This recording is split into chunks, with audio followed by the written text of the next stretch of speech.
Dan bener aja pada saat sampai di kamarnya Leslie, dia ngelihat suasananya udah cukup mencekam Pak. Gila banget. Di situ Leslie udah terkapar, banyaknya cairan merah kemana-mana. Halo Bapak Ibu, gue ucapin selamat datang di Bilik Waktu. Waktu adalah teka-teki dan kita adalah pemecahnya. Setiap tanggal 31 Oktober biasanya diperingati dengan hari Halloween, yaitu sebuah tradisi yang identik dengan mengukir labu menjadi wajah yang menyeramkan yang diterangi lilin atau yang dikenal dengan Jack-o'-lantern. Atau biasanya juga identik dengan cosplay mengenakan kostum yang menyeramkan. Namun sepertinya bukan cuma temanya aja yang menyeramkan Pak. Bagi Lauren Menza, hari itu sekaligus menjadi hari yang akan membuatnya trauma dan mengalami ketakutan selama berbulan-bulan. Karena tepat di hari perayaan itulah kedua temannya tewas dieksekusi oleh orang yang gak dikenal.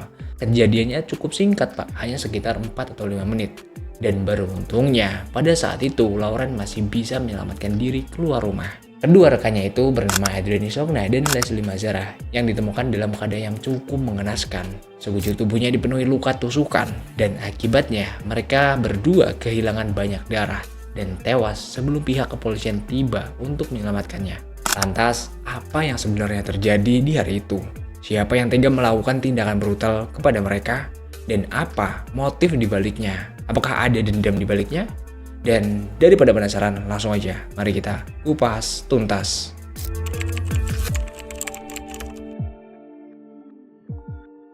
Adrian Michelle Isokna adalah wanita yang dilahirkan pada tanggal 30 Desember 1977 dari pasangan Erlyn Allen dan Tony Isokna. Adriana itu bersekolah di sekolah lokal di Calistoga di usianya yang menginjak 16 tahun. Pada saat itu, Adriana mengalami kecelakaan mobil yang cukup fatal. Mobil itu terguling 3 kali, namun beruntungnya pada saat itu Adriana terpental keluar ke trotoar dari kaca mobil yang terbuka. Dia masih bisa selamat dan kembali bersekolah beberapa bulan setelahnya, meskipun dia mengalami kehilangan ingatan akibat kerusakan otak sementara yang disebabkan oleh benturan di kepalanya. Setelah sembuh, Adriana ini menjadi siswi yang berprestasi di sekolahnya dan lulus dari sekolah menengah atas Calistoga pada tahun 1996. Kemudian, Adriana mendapatkan beasiswa ke California Polytechnic State University yang terletak di San Luis Obispo. Setelah itu, dia menyelesaikan gelar sarjananya pada tahun 2001. Adriana kemudian menetap dan tinggal di Napa, di mana dia bekerja di Napa Sanitation District sebagai asisten insinyur. Nah, di Napa inilah awalnya Adriana hanya tinggal dengan salah satu temannya, yaitu Lauren Menza. Namun beberapa waktu kemudian, tibalah Leslie Mazara dan ikut tinggal bersama mereka. Nah, perlu diketahui pada saat itu sebenarnya Leslie Mazara juga tinggal di daerah dekat situ Pak. Dan pada saat itu dia juga tinggal sama temennya. Tapi pada saat itu temennya si Leslie ini mau pindahan. Nah, si Leslie yang dia juga bingung gitu kan, dia gak pengen tinggal sendirian. Ketemulah sama si Adrian sama si Lauren ini. Ya pada akhirnya si Lauren juga nawarin gitu kayak, lo tinggal sama gue aja, kami masih ada kamar yang kosong kok. Nah pada akhirnya ya udah si Leslie ini juga mau gitu tinggal sama mereka. Dan mereka akhirnya tinggal bertiga. Tapi apa ya, kayak di situ mereka masih pisah-pisah kamarnya gitu Pak. Untungnya di rumah itu juga cukup luas. Di situ ada 3 kamar, yang 2 di lantai atas. Di lantai atas itu ditinggali sama si Adrian sama si Leslie ini. Terus di lantai bawah ada si Lauren, dia tidur di lantai bawah. Nah mereka bertiga ya jadi sahabat yang deket banget gitu Pak. Kemana-mana bareng. Ya mereka juga sering ngadain acara-acara di rumah. Ya kayak makan-makan bareng atau kumpul-kumpul bareng gitu. Buat mempererat silaturahmi mungkin. Leslie itu lahir pada tanggal 1 Agustus 1978 di Orlando, Florida. Dia tumbuh dalam keluarga yang penuh kasih dan memiliki hubungan yang dekat dengan saudara perempuannya, yaitu Alyssa Mazara. Leslie dikenal sebagai pribadi yang ceria, ramah, dan intinya dia itu orangnya friendly lah. Nah di sisi lain juga si Leslie ini memiliki minat yang besar pada seni dan desain interior. Leslie Mazara menempuh pendidikan di SC Governor School of the Arts dan kemudian melanjutkan ke University of Georgia. Dan kemudian dia lulus dengan gelar BA dalam bidang filsafat. Setelah lulus, dia ini pindah ke Napa untuk mengejar karir di bidang desain interior. Di Napa inilah Leslie Mazara bekerja sebagai asisten manajer di sebuah kilang anggur bernama Robert Mondavi Winery. Dia itu cukup menikmati pekerjaannya dan memiliki hubungan yang baik dengan rekan-rekannya. Leslie juga dikenal sebagai pribadi yang mandiri dan pekerja keras. Nah, berkat kecantikannya juga, Leslie ini ikut berkompetisi di Miss South Carolina Pageant tahun 2003 setelah dinobatkan sebagai Miss Williamston pada tahun 2002. Leslie Mazzara tinggal bersama kedua temannya yaitu Lauren Menza dan Adrienne Sogna di sebuah rumah kontrakan di Jalan Pakur 29. Mereka bertiga itu memiliki hubungan yang dekat dan sering menghabiskan waktu bersama.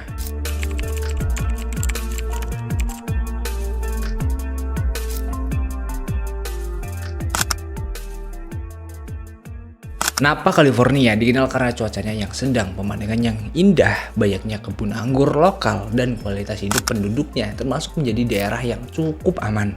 Meskipun banyak wisatawan yang berbondong-bondong datang dari berbagai daerah di California, serta dari seluruh Amerika Serikat dan Eropa, kejahatan di sana nggak umum terjadi, Pak. Bahkan, Napa nggak pernah mengalami pembunuhan selama lebih dari 2 tahun. Namun, pada tanggal 31 Oktober 2004, suasana yang tenang itu berubah menjadi mengerikan. Karena malam itu bertepatan dengan peringatan Halloween dan umumnya masyarakat di sana membagikan permen kepada anak-anak yang mendatangi rumah mereka.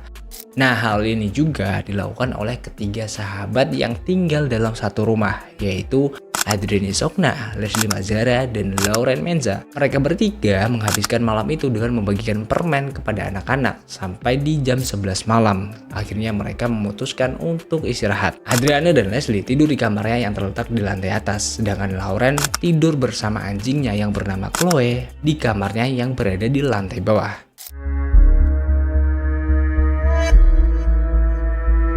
Di tengah ketenangan malam itulah tiba-tiba Chloe, yaitu anjingnya Lauren, menggonggong dengan keras ke arah jendela. Nah, pada saat itu Lauren jadi kebangun dong, Pak. Dia coba ngecek ke arah jendela dan dia ngeliat keluar tuh. Emang pada saat itu ya nggak ada apa-apa. Nah, dia di situ mikir bahwasanya ya mungkin kucing lewat atau enggak anjing yang lewat. Dan setelahnya dia juga ngajak Chloe buat kembali tidur dan dia nenangin dia kayak, "Shh, nggak ada apa-apa, nggak ada apa-apa," gitu. Nah, pas mau menjemin matanya, nggak lama berselang, dia dengar ada suara kaca yang pecah. Terus, 5 menit atau beberapa menit kemudian, dia dengar ada suara teriakan minta tolong dari Leslie dan Adrienne, Pak. Di situ suasananya langsung berubah jadi mencekam. Dari yang tadinya dia tenang, mungkin nggak ada apa-apa di luar, sekarang dia berubah menjadi ketakutan yang luar biasa. Pasti ada sesuatu yang terjadi dengan mereka. Nah, di sini karena emang teriakan si Leslie dan si Adrienne ini semakin lama semakin meronta-ronta, pada akhirnya si Lauren yang memutuskan untuk memberanikan diri keluar buat ngecek keadaan teman-temannya. Nah, pada saat keluar kamar dan baru buka pintu, tiba-tiba dia dengar ada suara langkah kaki turun tangga dari lantai atas. Nah, di situ dia panik dong, Pak. Dia takut ada sesuatu yang terjadi dan itu adalah si pelakunya gitu kan. Namun beruntungnya di samping kamar Lauren ini ada pintu keluar ke halaman belakang. Nah, yaudah dia nggak mau ngambil keputusannya lama-lama, dia kemudian keluar dari situ. Terus pas udah keluar, dia sembunyi di semak-semak gitu. Sewaktu bersembunyi, gak lama kemudian dia dengar ada seseorang yang keluar dari jendela. Ya kayak lompat gitu dari jendela. Tapi pada saat itu sayangnya si Lauren ini gak ngelihat siapa dia gitu, wajahnya seperti apa. Dia gak ngelihat ciri-cirinya sama sekali, Pak. Karena dia emang udah ketakutan pada saat itu. Setelah memastikan kondisinya udah aman, pada akhirnya Lauren juga udah panik gitu, Pak. Udah semakin panik karena dia dengar suara teriakan Adrienne itu semakin lama semakin lemah gitu. Dia ya terus-terusan minta tolong, tapi suaranya semakin lama semakin meredup gitu ya. Nah, di situ dia memberanikan masuk, tapi tiba-tiba pas sampai di tangganya itu, dia itu ngerasain suasananya udah beda, Pak. Dan bener aja pada saat sampai di kamarnya Leslie, dia ngelihat suasananya udah cukup mencekam, Pak. Gila banget. Di situ Leslie udah terkapar, banyaknya cairan merah kemana-mana. Intinya dia udah sekarat lah, udah meninggal ada kemungkinannya. Terus si Adrienne, nah Adrienne pada saat itu masih hidup, tapi dia masih bisa berteriak juga. Terus dia berusaha minta tolong kayak gitu, tapi dengan luka yang cukup banyak di tubuhnya, tentu aja yang ngebuat Lauren juga panik, Pak. Lauren kemudian ngambil telepon rumahnya buat menghubungi kepolisian.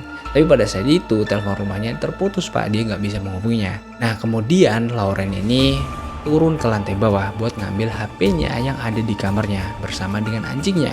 Nah, dia selalu pergi ke mobilnya buat ya kayak keluar gitu nyari bantuan. Tapi pada saat itu ya udah Lauren ya keluar, intinya keluar aja dari rumah buat tenangin dirinya dan nyari bantuan di luar. Terus si Lauren ini ngendarin mobilnya, ya nggak tahu dia mau kemana gitu. Intinya dia keluar aja dulu karena dia juga masih khawatir takutnya si pembunuhnya itu berada nggak jauh dari sana dan masih ngintai rumah itu.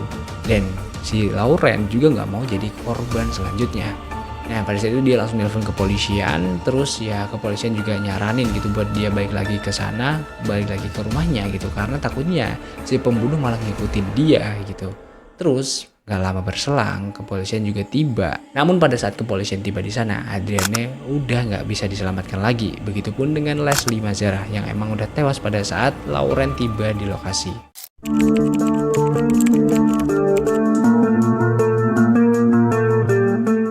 Kepolisian kemudian nggak pakai lama, mereka langsung menyisir semua lokasi dan mencari barang bukti yang mengarahkan ke pelakunya. Nah, pada saat itu mereka berhasil menemukan sidik jari, menemukan adanya cairan merah yang kemungkinan itu punya si pelakunya. Karena pada saat itu cairan merah ini setelah dites DNA itu bukan punya si Lauren, bukan juga punya Leslie ataupun punya si Adriana. Dan ini ada kemungkinan besar adalah cairan merah yang berasal dari tubuh pelaku. Karena pada saat itu kemungkinan luka itu diakibatkan oleh perlawanan korban, yaitu perlawanan si Leslie dan Adriana pada saat si pelaku ini mau menghabisi mereka. Terus pada saat kepolisian menyisir area halaman rumah itu, mereka nemuin adanya puntung rokok, Pak. Nah, puntung rokok ini kemungkinan besar adalah punya si pelaku karena pada saat dites DNA yang ada pada puntung rokok ini cocok dengan DNA cairan merah yang mereka temuin. Nah, kepolisian berasumsi sebelum pelaku ini mengeksekusi kedua korban ini, kemungkinan dia ngerokok sebentar di luar rumah sebelum melangsungkan aksinya. Kepolisian juga langsung melakukan interogasi dengan orang-orang yang terdekat dengan korban gitu, dan mereka juga mengulik bagaimana latar belakang dari si Adriana dan Leslie. Apakah ada orang-orang yang kemungkinan mempunyai dendam sama mereka gitu ya. Nah terus setelah mereka menyelidiki, ternyata Adriana ini punya pacar yang sebelumnya juga mereka terlibat berantem gitu Pak. Pacar Adriana ini bernama Christian, dan rumah Christian ini emang gak jauh dari situ juga. Nah setelah diinterogasi ternyata Christian juga waktu itu ngelihat Adriana di malam itu juga kurang lebih di jam 10-an lah. Pada saat itu Adriana ini masih ngebagiin permen ke anak-anak. Nah itulah hari terakhir Christian ngelihat Adriana. Sebelumnya mereka ini emang pacaran gitu, tapi mereka juga sering ribut karena mungkin ya perbedaan pendapat juga gitu dalam sebuah hubungan mereka. Ribut-ribut kayak ini sebenarnya udah sering terjadi, tapi pada saat itu emang pada saat mereka lagi berantemnya gitu. Nah pada saat itu emang mereka udah beberapa minggu nggak ada komunikasi gitu. Nah di sini kepolisian langsung netapin Christian sebagai tersangka karena di sini kepolisian ya mencurigainya gitu, karena ya kalau dilihat dari latar belakangnya dia ini terlibat ya berantem gitu, ada masalah sama si Adriana. Tapi ya di situ Christian terus mengelak gitu Pak. Walaupun saya ini lagi berantem sama Adriana, saya nggak akan pernah melukai wanita, apalagi Adriana orang yang saya sayang gitu. Nah hal ini terbukti pada saat dilakukan tes DNA. DNA yang ditemukan pihak penyidik di dalam rumah tadi itu nggak cocok dengan DNA Christian. Nah hal inilah yang kemudian membatalkan penetapan tersangka terhadap Christian. Bukan cuma Adriana, kepolisian juga menyelidiki latar belakang Leslie gitu. Apakah ada orang-orang yang dekat sama dia dan punya dendam sama dia. Pada saat itu kepolisian mendapatkan informasi bahwasanya ada banyak pria yang ngedeketin si Leslie ini. Karena emang si Leslie ya orangnya friendly, enak diajak ngobrol, terus sopan juga. Dan banyaklah orang-orang yang emang ngedeketin dia gitu. Bahkan ada informasi yang mengatakan bahwasanya ada beberapa pria yang dengan cuma-cuma ngasih si Leslie ini hadiah gitu. Ada juga yang ngasih dia mobil gitu sampean. Ya buat ngedapetin si hatinya Leslie. Tapi pada saat itu ya Leslie cuma ngerespon sebatas percakapan biasa gitu, nggak dengan perasaannya. Nah pada saat itu kepolisian beranggapan bahwasanya orang-orang ini itu sakit hati gitu Pak, dan dia punya dendam karena cinta mereka ditolak, dan mereka lah yang kemungkinan melakukan pembunuhan itu. Dan kepolisian juga menduga bahwasanya Leslie lah yang menjadi korban utamanya, dan Adriana adalah korban selanjutnya karena dia mau nyelamatin si Leslie gitu Pak. Nah kenapa kepolisian beranggapan seperti itu? Karena pada saat itu Leslie ini bisa diambil kesimpulan dia lagi tidur gitu Pak, lagi tidur terus diserang. Nah kalau dilihat dari TKP-nya, Adriana ini dalam keadaan yang emang mempertahankan dirinya. Di situ dia masih bisa melawan gitu Pak. Dia lagi nyelamatin si Leslie ini supaya pelakunya nggak nyerang atau nggak melakukan pembunuhan terhadap Leslie. Kemudian pihak kepolisian juga langsung manggil satu persatu orang-orang yang pernah dekat sama Leslie, mereka diinterogasi, diambil sampel DNA-nya, tapi di antara mereka semua nggak ada yang cocok sama DNA yang pihak kepolisian temuin di TKP. Kepolisian sudah banyak melakukan interogasi dengan orang-orang sekitar dari si korban, teman dekatnya, atau bahkan ya mungkin keluarganya sendiri. Udah kepolisian ini melakukan interogasi. Tapi pada saat itu mereka nggak menemukan kecocokan terhadap DNA yang mereka temuin di lokasi kejadian, Pak. Nah, hal ini yang kemudian membuat kepolisian ya sedikit frustasi kayak, siapa sih yang ngelakuin hal ini gitu? Kok susah banget dicari pelakunya? Nah, di situ Lauren punya ide, Pak, buat ngelibetin paranormal. Nah, ya udah Lauren langsung mendatangi paranormalnya. Di situ dia minta tolong gitulah buat nyari tahu siapa sih pelaku yang emang udah mengeksekusi kedua temennya. Nah, pada saat itu paranormal ini ngejawab gitu kayak, orang yang ada kaitannya sama pembunuhan ini adalah Lily. Nah, jadi siapa Lily ini, Pak? Ada hubungan apa Lily sama mereka-mereka ini? Buat orang-orang awam ya mungkin itu cuma kata-kata acak aja gitu. Tapi buat Lauren, dia tahu Lily itu siapa. Lily itu adalah temannya Adriana yang ternyata sebelumnya mereka juga udah deket banget gitu, Pak. Dan sebelumnya mereka juga berencana buat pergi keluar kota bareng gitu. Tapi apakah ada hubungannya Lily sama pembunuhan ini? Masa iya Lily ngelakuin hal ini? Kan dia sama-sama cewek dan bahkan sahabat deketnya. Atau punya dendam kah? Nah, pada saat itu paranormal juga ngegambarin sketsa pelakunya. Dan hasilnya kayak gini, Pak. Ini membuktikan bahwasanya ini bukan si Lily lah, ini ya bukan Lily lah, ini kan foto laki-laki gitu ya. Tapi Lauren nggak ngerasa asing, Pak. Dia kayaknya kenal si wajah-wajah ini gitu. Tapi siapa ya? Di situ Lauren masih kebingungan, Pak. Apa iya si Lily ngelakuin ini? Tapi paranormal ini ngegambarin pelakunya seorang pria yang berjenggot gitu, Pak.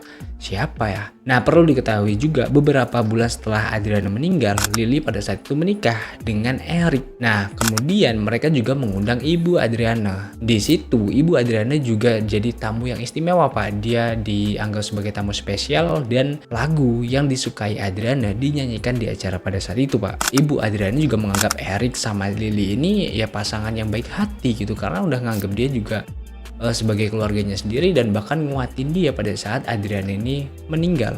Setelah kepolisian melakukan penyelidikan yang emang udah lama gitu ya, hampir 1 tahun bahkan, tapi mereka nggak menemukan hasil yang signifikan untuk mengarahkan mereka ke pelakunya.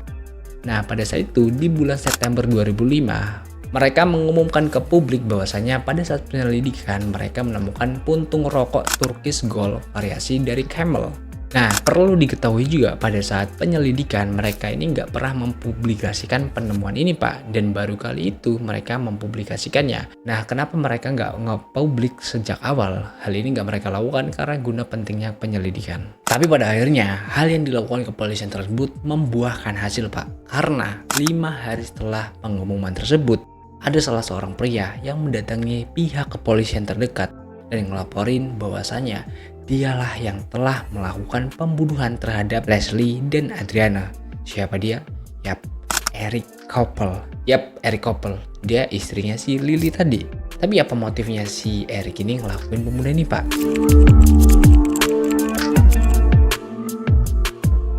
Nah, jadi gini, Pak, sebelum Lily dan Eric nikah dan sebelum kejadian itu, jauh-jauh hari sebelum itu, ternyata Adriana ini sering ngebujuk Lily buat kayak, lu ngejauh aja deh dari si Eric gitu, ngapain sih lu ngelanjutin hubungan sama dia. Intinya si Adriana ini selalu ngebujuk Lily buat ngejauh dari Eric. Terus tibalah pada saat malam Halloween itu, Lily berantem hebat sama si Eric.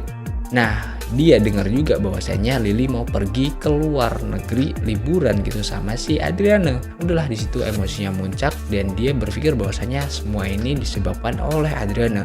Adriana harus diakhiri hidupnya. Nah, jadi tujuan awal pembunuhan yang dia lakuin ya si Adriana ini, Pak. Pada saat itu juga si Eric ini mabuk berat. Terus pada saat dia mabuk itu dia nge-fly gitu aja. Karena sebelumnya dia juga udah tahu di mana Adriana tinggal, karena pada saat dia pindahan juga dia sama Lily ngebantu dia, ya kan? Nah, ya udah dia menuju rumahnya si Adriana ini. Nah, dia nongkrong dulu tuh di depan rumah kayak memastikan dirinya gitu. Apa iya gue melakukan ini? Apa iya gue mau ngebunuh Adriana gitu kan? Sampailah di situ dia ngerokok habis beberapa batang dan di situ dia yakin gitu bahwasanya Adriana harus dihabisi. Ya udah, setelah itu dia masuk dan naik tuh ke lantai atas. Dia masuknya lewat jendela bawah tanah gitu ya, jendela ruang dapur. Terus yaudah dia naik ke lantai atas, langsung menuju ke kamarnya Leslie. Nah pada saat itu tujuan awalnya ya si Adriana, tapi dia salah masuk kamar. Pada saat itu dia langsung menghujami Lily pakai pisau yang dia bawa. Nah di situ Lily kan masih bisa sempat teriak gitu kan.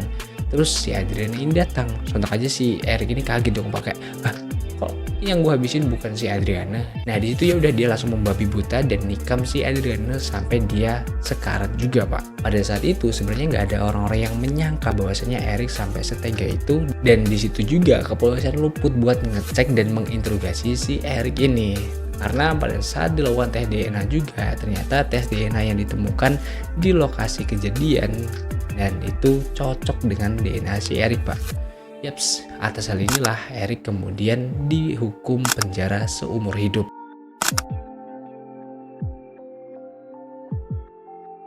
Lantas gimana sih pak menurut kalian soal kasus ini? Coba kalian kasih pendapat kalian di kolom komentar. Dan gue mohon maaf kalau ada salah kata dalam menyampaikan informasinya. Terus di video kali ini itu baru pertama kalinya gue menceritakan cerita dari skrip yang gue tulis itu kayak ininya doang pak, poin-poinnya aja, karena sebelumnya gue tulis secara runut kejadian seperti apa. Nah dari sinilah gue coba berpikir gitu bahwasanya gue harus memanfaatkan otak gue harus menggali otak gue sebagaimana mestinya, dan ya coba ngebuat kalian lebih nyaman lagi lah dengerin cerita gue. Jadi ya kayak gini, mungkin kalau misalnya kurang nyaman gue juga mohon maaf, dan gue janji sama diri gue bahwasanya kedepannya gue harus memperbaiki lagi cara gue ngomong di depan kamera, public speaking gue. Dan dari channel inilah kalian bisa ngeliat dari awal gue konten. Mungkin kalau belum ada perubahan ya mohon maaf, tapi kalau udah ada perubahan coba kalian tulis di kolom komentar kurangnya di mana. Nah di channel ini bukan cuma sekedar gue bercerita atau belajar storytelling, tapi dari beberapa cerita yang gue sampaikan kita harus ambil hikmahnya, jangan sampai hal tersebut terjadi di lingkungan kita atau bahkan diri kita sendiri. Nah gitu aja pak untuk cerita hari ini. See you di next video, dan jangan lupa klik tombol subscribe, itu gratis. Nah kalian juga harus lihat gimana perubahan gua ke depannya, jadi stay tune dan pantau terus channel ini. Oke, bye bye.